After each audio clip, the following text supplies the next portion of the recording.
Over the past millennia, the rocky slopes of Jordan witnessed their fair share of bloody battles, new settlers, and other events recorded in the Old Testament. The first mention of civilization comes from the Paleolithic Age.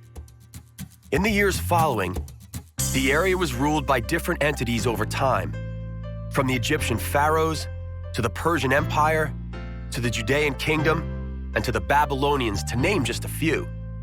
All these cultures left behind traces of their reign, and all were aware of the unique qualities of the Dead Sea.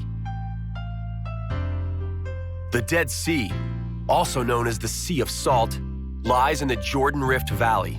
That valley also contains other significant lakes, none of which are as salty, or lie 378 meters below sea level. A liter of Dead Sea water contains an incredible 1.2 kilos of salt, making its water uninhabitable to all but a few bacteria. But humans found a good use for this water. According to the Bible, King David found refuge on its shores, and Herod the Great established one of the very first health spas here, intended for recreation and the healing of various diseases. The Egyptians utilized the salty water for mummification purposes. Today's visitors come here mostly to heal respiratory and skin diseases. Many beneficial minerals evaporate from the water, and the ultraviolet rays of the sun ensure a higher concentration of oxygen here than elsewhere. The water contains almost 10 times more salt than the ocean. As a result, people here enjoy incredible buoyancy.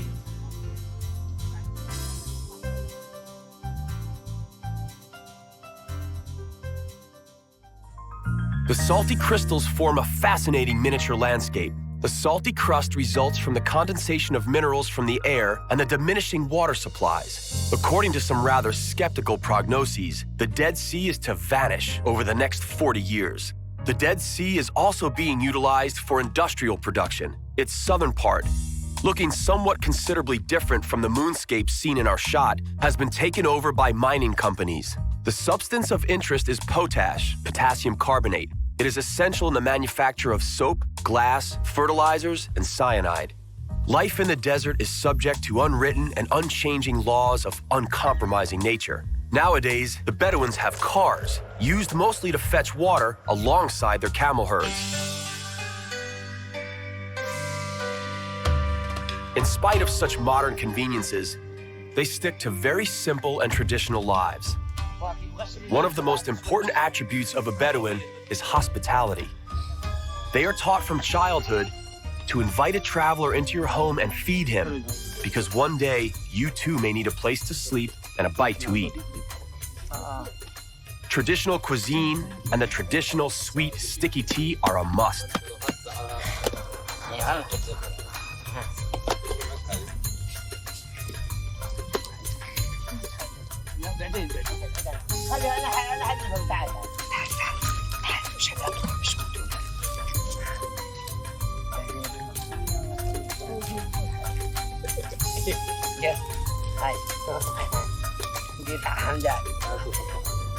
Living in such austere surroundings, it is not surprising that the Bedouins cherish friendship and hospitality above all.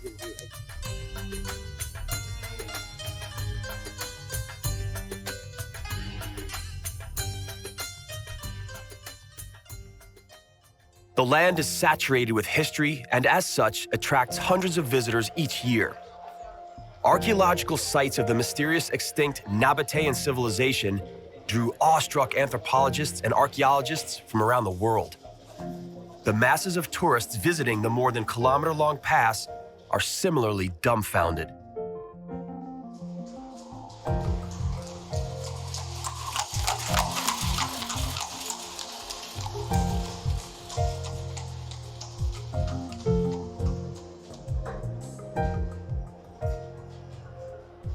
Having left the past behind, an incredible spectacle comes into sight. Known as the treasure chest, it is the symbol of the lost city of Petra.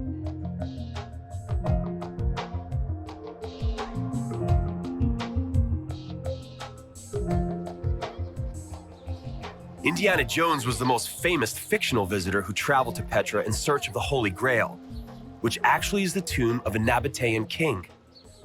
According to an Arabic belief, This is where Moses caused the rock to bring forth water when he struck the rock with his staff. A treasure of unimaginable worth is hidden in the facade according to a medieval legend. Petra has been a UNESCO World Heritage Site since 1985.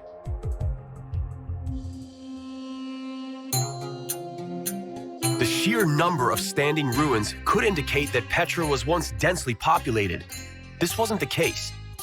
Petra was, above all, a ritual pilgrimage site and a cemetery. The remains of tombs are evident in every rock. The Nabateans were nomads and merchants. They understood the desert and its secrets, enabling them to transport caravans of valuable goods such as frankincense, spice, and myrrh. They used their profits to prepare homes for their afterlives in the sandstone mountains.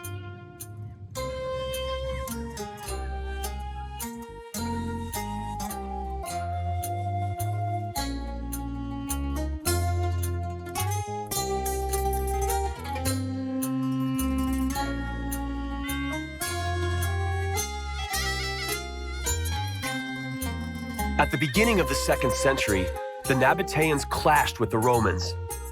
Their legacy was the Byzantine episcopate and a wide range of authentic mosaics on the floors.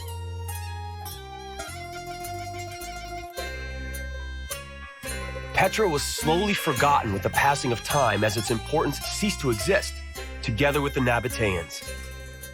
The secret of the past was only known to the Bedouins who, until recently, inhabited some of the rooms in the rocks. Today, Petra is open to all.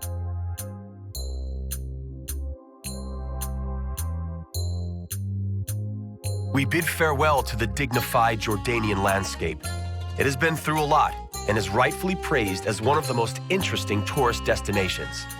Allah Yizmayak. God be with you, Jordan.